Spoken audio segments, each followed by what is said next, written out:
नमस्कार, मैं हूं नीलू। तो देखिए, अरब सागर में इस वक्त टेंशन बहुत ज्यादा है।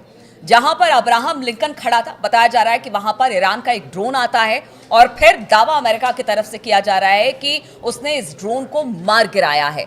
लेकिन देखिए, कहा यह जा रहा था कि स्थिति अब बेहतर है, लेकिन जिस तरह से ईरान लगातार आगे बढ़ रहा है, उसका हमने सैन्य प्रशिक्षण भी देखा वहां पर किस तरह से हो रहा था। अब इस बीच जो खबर आई है उसमें अमेरिका का कहना है कि जानबूझकर ईरान प्रोवोक कर रहा है। ईरान सामने से उसके ड्रोन आए जिसको मार गिराया गया। अब इसको लेकर किस तरह की हलचल है, किस तरह की बातें अब सामने आ रही, क्योंकि एक तरफ तो आप बैठकर बातचीत करने की बात कह रहे हैं और दूसरी तरफ इस तरह की टेंशन। मयंक मेरे साथ इस पर और अधिक बातचीत के लिए जुड़ गए हैं। मयंक, ये बड़ी खबर आ रही है कि ईरान का एक ड्रोन अब्राहम लिंकन की तरफ आगे बढ़ता है और अमेरिका का दावा है कि उसे मार गिराया गया। क्या खबर इसे लेकर? देखिए, ये पहला मौका है। इस बार जो टेंशन बढ़ा है ईरान और अमेरिका के बीच, और जिस तरह से अमेरिका ने अपने वॉरशिप्स भेज दिए ईरान के आसपास, इस बार की अगर बात करें तो ये पहला मौका है जब अमेरिका और ईरान के बीच सीधा आमना सामना हुआ।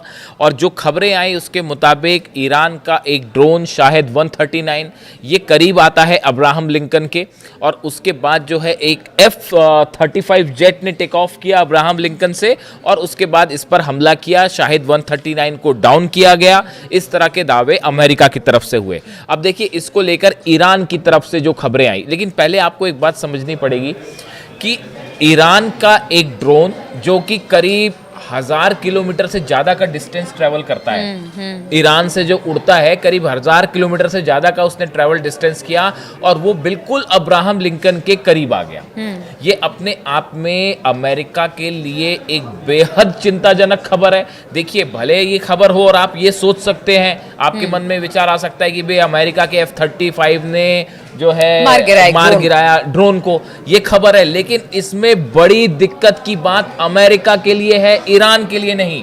ये ड्रोन कोई अब्राहम लिंकन पर हमला करने नहीं जा रहा था, और वो भी ड्रोन, मिसाइलों की बात ही नहीं कर हो रही है। अब देखिए, ये ड्रोन अब्राहम लिंकन पर हमला करने नहीं जा रहा था। ये तो उसको सिर्फ टीज कर रहा था, परेशान करने वाली जो बात होती है, ये वो सिचुएशन थी। अब देखिए, वो ड्रोन कितने अरब सागर में एकदम एग्जैक्ट पोजीशन पर ट्रैक करते हुए उसको अब्राहम लिंकन के पास पहुंच गया। इससे एक्सपर्ट्स ये बताते हैं कि इसमें बड़ी जीत ईरान की इसलिए है क्योंकि उसने समंदर में ना सिर्फ उसकी लोकेशन ट्रैक करी, जीपीएस से क्या चाइना ने उसको मदद की। जो बार बार कहा जा रहा है कि चीन एक एक लोकेशन बता रहा है, चीन के सैटेलाइट्स की मदद से ईरान का ड्रोन फ्लाई करता है और अब्राहम लिंकन के बिल्कुल करीब पहुंच जाता है। इतने करीब पहुंच जाता है कि जो अधिकारी हैं अब्राहम लिंकन के, वो चिंतित हो जाते हैं, परेशान हो जाते हैं और उनको F-35 भेजना पड़ा उसको गिराने। सटीक लोकेशन, जिस तरह के खबरें मीडिया में आ रही, एकदम सटीक लोकेशन, उसी दिशा में आगे बढ़ा है जहां पर वो बहुत कम दूरी रह गई थी। अब ये एक शाहिद ड्रोन की बात है। अगर सोचिए कि एक साथ 100 शाहिद ड्रोन चल पड़े अब्राहम लिंकन की तरफ, तब क्या होगा? ईरान को हमला करना होगा तो वो 1 या 2 या 5 या 10 या 20 ड्रोन से हमले नहीं होंगे। बिल्कुल, अगर हमला ही करना होगा। इसमें बड़ी चीज ये थी, क्या ये जांचने की कोशिश की ईरान ने कि हम क्या सटीकता के साथ अब्राहम लिंकन तक अपना ड्रोन पहुंचा सकते हैं? जवाब मिल गया, जी हाँ, पहुंचा सकते हैं। देखिए, ये बड़ी गौर करने वाली बात है। आप देखिए, जितने फाइटर जेट्स पिछले 8 से 10 दिन के अंदर कम से कम 3 मौके ऐसे आए जब अमेरिका के फाइटर जेट ईरान में घुसने की कोशिश किए, लेकिन ईरान ने S-400 फायर नहीं किया उनके ऊपर, कहीं ईरान के S-400 की लोकेशन रिवील ना हो। लेकिन अमेरिका ने F-35 जेट को डाउन करके ये बात साफ कर दी कि ईरान के ड्रोन जब चाहें तब अब्राहम लिंकन के ऊपर जा सकते हैं। आपने कम से कम ये बात तो साबित हो गई कि ड्रोन्स भले 1,500-2 हजार किलोमीटर का डिस्टेंस हो, उसको भी ट्रेवल करके शाहिद ड्रोन जो है वो अब्राहम लिंकन के ऊपर पहुंच जाएगा। चाइना सैटेलाइट से मदद कर रहा है, दूसरी बात ये साबित हो गई।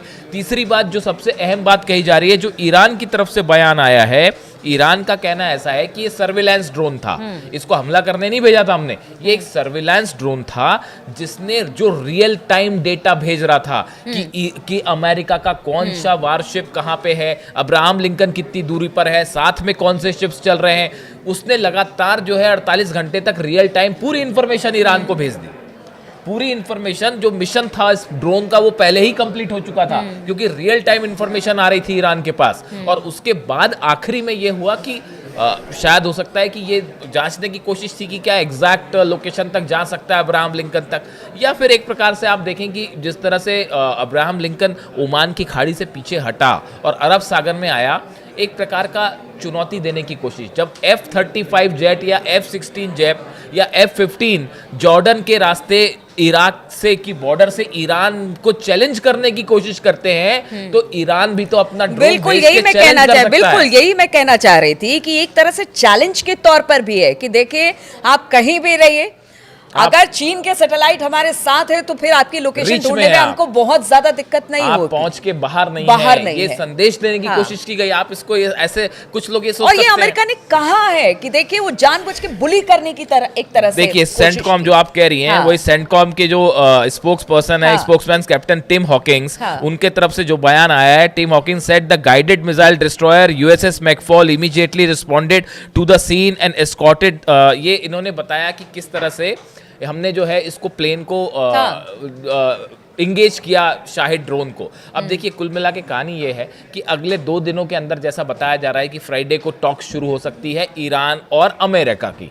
ईरान ने अपने प्रतिनिधि भी तय कर लिए हैं कि कौन इन पर बातचीत करेगा, लेकिन इसके बीच दोनों देशों के बीच एक बड़ा साइकोलॉजिकल जो है वो गेम देखा जा रहा है, और उसमें अब नेतन्याहू की भी एंट्री है। नेतन्याहू इस बात से परेशान है कि अगर कहीं बातचीत शुरू हो गई तो साहब वॉर खत्म। अब नेतन्याहू चाहते हैं कि खुद हमला करना नहीं चाहते, इजराइल खुद हमला नहीं करना चाहता ईरान पे, वो ये चाहता है कि हमला अमेरिका करे। अब ट्रंप इस बात को रेडी नहीं है। जो व्हाइट हाउस से सोर्सेज से खबरें हैं, जो अमेरिकन मीडिया से खबरें हैं कि ट्रंप अभी हमले को तैयार नहीं है, क्योंकि ट्रंप को ये लगता है कि अगर हमला होगा तो उसमें बड़ा प्लान गड़बड़ा जाएगा मिडिल ईस्ट का, और ईरान जो है नुकसान पहुंचाएगा वो अलग। तो ट्रंप हमले को तैयार नहीं है। नेतन्याहू दबाव डाल रहे हैं कि हमला करिए, हमला करिए, खुद हमला कर नहीं सकते। इस सिचुएशन में एक बड़ा देखिए, इसी बीच में एक और बड़ी खबर है कि कल क्या हुआ जब ये आपका ड्रोन वाली जो भी सिचुएशन बनी, इसी समय स्ट्रेट ऑफ हॉर्मूज में अमेरिका का एक जहाज, बिल्कुल हाँ, मैं इस पे ही पूछने वाली थी कि ये क्या हुआ। देखिए बड़ी इंटरेस्टिंग खबर है ये। देखिए कल क्या हुआ, हॉर्मूज का जो इलाका है, हॉर्मूज का बड़ा छोटा इलाका ईरान के पास, आप समझते हैं, वहीं से सब जहाज वहीं से गुजरते हैं। अमेरिका का एक जहाज वहां से चलता है और वो वहां से क्रॉस कर रहा है, और वो ईरान का जो सीमा है पानी की उसके बेहद करीब पहुंच गया था। अचानक ईरान की 6 छोटी जो बोट्स होती हैं, जो IRGC की जो बोट्स होती है नेवी की, इसने इस जहाज को घेर लिया और इसके कैप्टन को संदेश दिया कि भैया हम इसको अब आप हमारे पीछे चलिए, और उस पर जबरदस्त दबाव बनाया। हालात ये हुए कि वो जो कैप्टन था शिप का, अमेरिकन शिप का, उसने पूरी रफ्तार से अपना जो है जहाज हटाया वहां से, और अमेरिका ने एक जो है अपना जंगी बेड़ा जहाज भेजा उसके करीब, उसको आगे उसको एस्कॉर्ट करके वापस लेके वो बहरीन जा रहा था जहाज, तो बड़ी मुश्किल से उसको वो ईरान के चंगुल से हटाया। अच्छा मयंक, यहाँ पे ठीक है जिस तरह से बड़ी मुश्किल से वहां से जहाज, लेकिन मुझे इन सब खबरों से जिस तरह से बातें सामने आ रही है, देखिए आप बातचीत के मंच पे तो जा रहे हैं, लेकिन ईरान को भरोसा अब भी अमेरिका पर नहीं है। जैसे पिछली बार भी बातचीत करते हुए हमला कर दिया था, उसी तरह से इस बार भी बातचीत के ऐसा ना हो कि बातचीत के मंच पर लेकर जाए, पीछे कुछ हो जाए। तो इस बार वो गलती ईरान दोहराना नहीं चाहता है, और शायद यही वजह है कि बार बार इस तरह की चीजें ईरान की तरफ से एक जेस्चर कि नहीं भाई इस बार हम लोग बिल्कुल एकदम तैयार हैं, आपकी तरफ से एक गलती तो फिर डिप्लोमेटिक सर्कल में कहा जाता है, ऐसी चर्चाएं होती हैं कि आप अगर बात करें जो राजदूत होते हैं या विशेषज्ञ होते हैं उनसे, कि जब भी डोनाल्ड ट्रंप ने ये कहा कि हमारी बातचीत चल रही है, इसका मतलब हमला तय है साहब, खतरा तय है। ये आप बात के समझ के, जैसे ही डोनाल्ड ट्रंप ने ये कहा कि अब हमारी बातचीत आगे बढ़ रही है, तो अब आप ये समझिए कि खतरा ज्यादा है। जब डोनाल्ड ट्रंप ये कहते हैं कि हम हमला कर देंगे, तो समझिए हमला नहीं होने वाला है। लेकिन अगर उन्होंने कह दिया कि बातचीत चल रही है, तो आप ये मान के चलिए कि हमला होना है। वो मदुरो जो है वेनेजुएला को लेकर डोनाल्ड ट्रंप का बयान आया कि हमारी बातचीत चल रही है, और अगले दिन हमला हो गया। तो डोनाल्ड ट्रंप जब ये कह रहे हैं कि बातचीत आगे बढ़ रही है, तो ये ज्यादा सावधान रहने की जरूरत है। और जब जब ये कहें कि हमला करेंगे, तो समझिए सब शांति है। तो ऐसा मान के चला जाता है डोनाल्ड ट्रंप के बयानों को लेकर। तो अब देखिए ये बातचीत होने वाली जो सिचुएशन है, लेकिन इसके पीछे की हकीकत ये भी है कि ईरान ने जो बड़ी वॉर तैयारी करी, वॉर ड्रिल करी, उसकी वजह से फिलहाल अमेरिका और इजराइल दोनों एक स्टेप पीछे रह गए अमेरिका से, जहां तक जंगी तैयारियों का सवाल था। और उसके बाद जो मंशा थी शायद अमेरिका की ईरान को दबाते हुए किसी डील को करवाने की, वो तो साफ फेल हो चुकी है। जो सत्ता परिवर्तन का उद्देश्य था वो भी फेल हो गया है।